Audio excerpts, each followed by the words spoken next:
All right, folks, we're going to shift right into the economy. The economic outlook for the new year ain't great.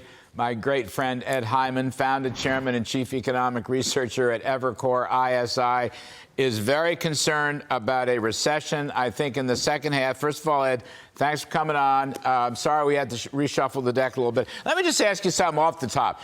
Is there anything Congress can do to stop a recession, in your judgment, right now?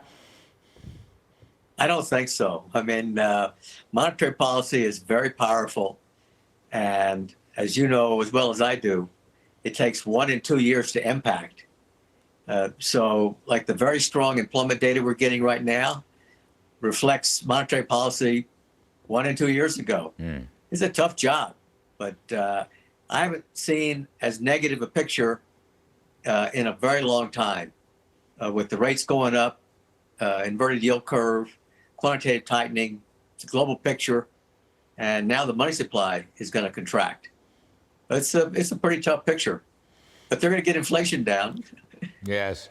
Inflation's really coming down. I noticed PCE deflator, I think the core is just above 3% for the last 3 months. How low do you think inflation could go in the next year, Ed? I think it could go a lot lower than most people think because you could have prices not go up.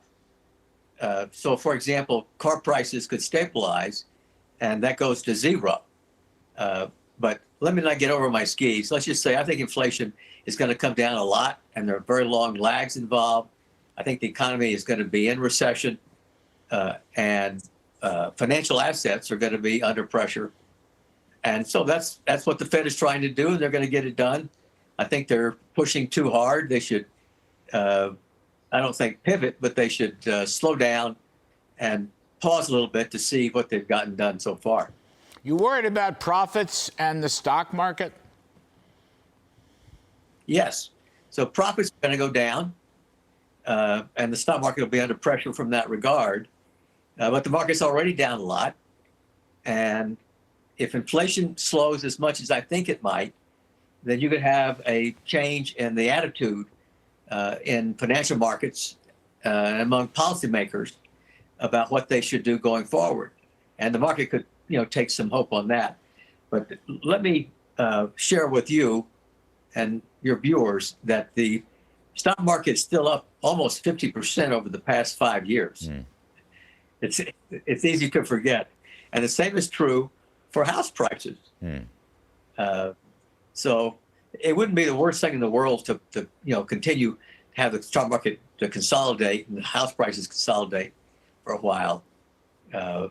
But I'd be in favor of the Fed getting into a pause situation where they see what they've done so far, which I think is a lot. And I'd like to emphasize this is a global phenomenon.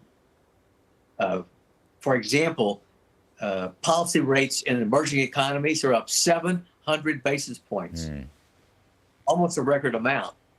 And the ECB is doing twice as much QT as the Fed is doing. We're just not counting it up clearly enough, in my opinion. You have written, and that's why I'm just interested, that's a key point. You have written that the rise in global interest rates may be the most powerful depressant on our economy and the other economies. So I've done, as you know, Larry, because we've known each other for so long, I've done a huge amount of work on what matters the most. And as you might guess, it's the global policy making that makes a difference, not just the Fed. So if the Fed is tightening and no one else is, that's one thing. If the Fed is tightening and everybody else is, which is what is happening, then you get a much more powerful restraint on the economy. Wow. All right. Tough stuff, but reality. Ed Hyman, I love having you on the show, and I want to wish you a Happy New Year. Yeah, Larry, you're the best. Thanks, buddy. Take care. Let's talk soon.